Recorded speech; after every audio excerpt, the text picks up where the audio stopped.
kita brunch di salah satu food court yang ada di Jalan Cipto Mangunkusumo, bener kan? Nah, kita mau makan salah satu makanan khas dari Cirebon. Dadah. Kita mau pergi. Aduh, jatuh.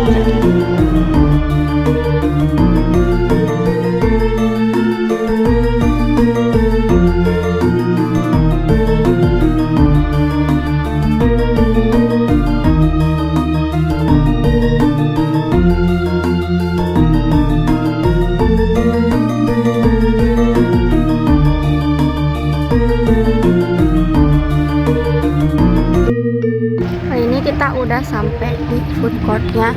Nama food courtnya itu tadi apa namanya? Anjir, aku era. Kita mau makan di nasi jamblang Ibad Oto. Kali ini aku lagi ada di nasi jamblang Ibad Oto yang ada di area kuliner Prim Kopal di Jalan Dr. Cipto Mangunkusumo. Di sini itu menu jamblangnya itu lengkap banget dan ada banyak banget pilihannya nih.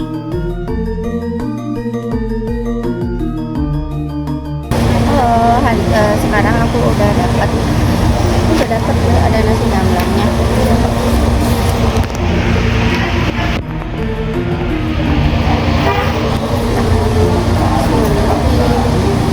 Di sini ada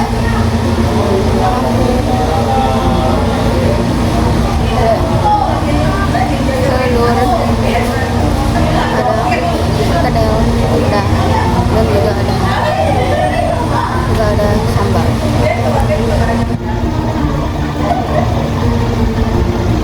Sedikit mengenal apa itu nasi jamblang.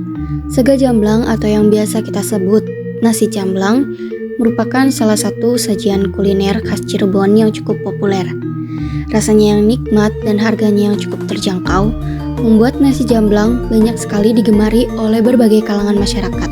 Sega jamblang sendiri sudah ada sejak tahun 1847. Perintis utama adanya sega jamblang yakni Haji Abdul Latif dan istrinya Nitan Piaulun atau yang sering disebut dengan Mbah Pulung. Sega jamblang bermula dari adanya pembangunan pabrik gula gempol dan pabrik spiritus di Palimanan saat era pemerintahan kolonial Belanda.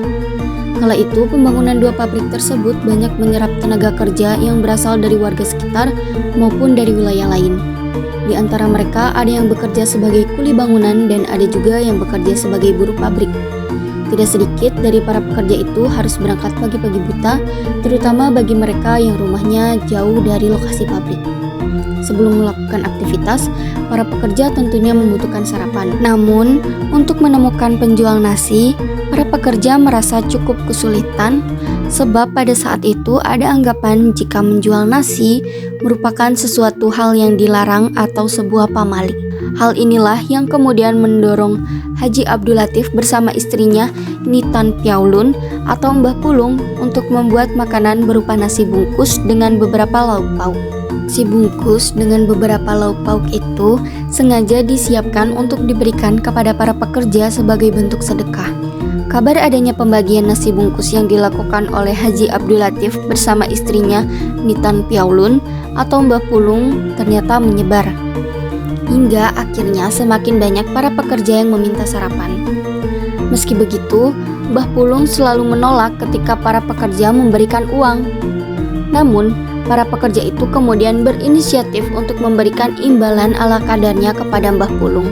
Kisah inilah yang kemudian menjadi cikal bakal lahirnya sega jamblang khas kota Cirebon.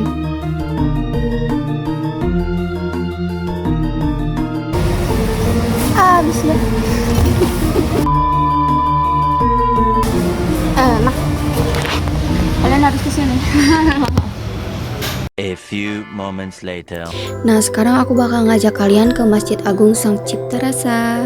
Ada salah satu tradisi yang unik banget hingga saat ini tetap lestari di Masjid Agung Sang Cipta Rasa di kawasan Keraton Kesepuhan, Kecamatan Lumahungkuk, Kota Cirebon, Jawa Barat. Setiap salat Jumat, lantunan azan tidak dilakukan oleh hanya satu orang, melainkan oleh 7 orang sekaligus secara bersamaan yang dikenal dengan tradisi azan pitu. Masjid Agung Sang Cipta Rasa dibangun atas prakarsa Sunan Gunung Jati pada tahun 1480 Masehi. Pembangunannya dipimpin oleh Sunan Kalijaga dengan arsitek Raden Sepat dari Majapahit bersama dengan 500 pembantunya yang berasal dari Demak, dan konon dibangun hanya dalam waktu 1 malam. Bangunan bersejarah ini memiliki arsitektur unik perpaduan gaya Jawa dan Hindu Majapahit. Hal ini bisa dilihat dari bentuk gapuranya yang khas dan atap masjid yang menyerupai joglo. Azan pitu pertama kali dilakukan pada zaman Sunan Gunung Jati, Syekh Syarif Hidayatullah. Salah satu istrinya yaitu Nyi Mas Pangkuwati yang merupakan putri Mbah Kuwu Cirebon, Pangeran Cakrabuana terkena wabah penyakit. Wabah itu juga menyerang sejumlah warga Cirebon yang tinggal di sekitar keraton.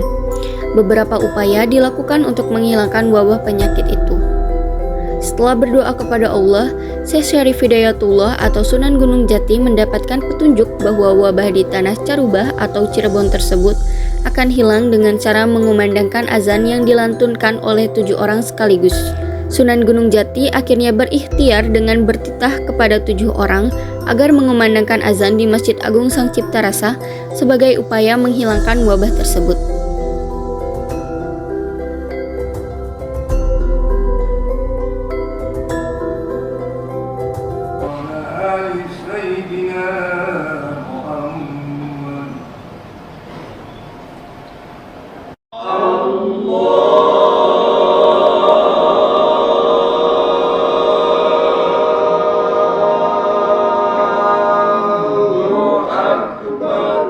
Jubah harus dikenakan setiap melantunkan azan pitu sebagai penanda dan pembeda dengan jemaah lainnya.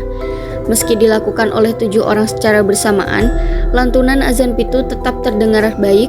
Panjang pendek nada azan ke-7 muazin azan pitu ini terdengar seirama. Mereka juga kompak menjaga keseimbangan tinggi rendahnya nada.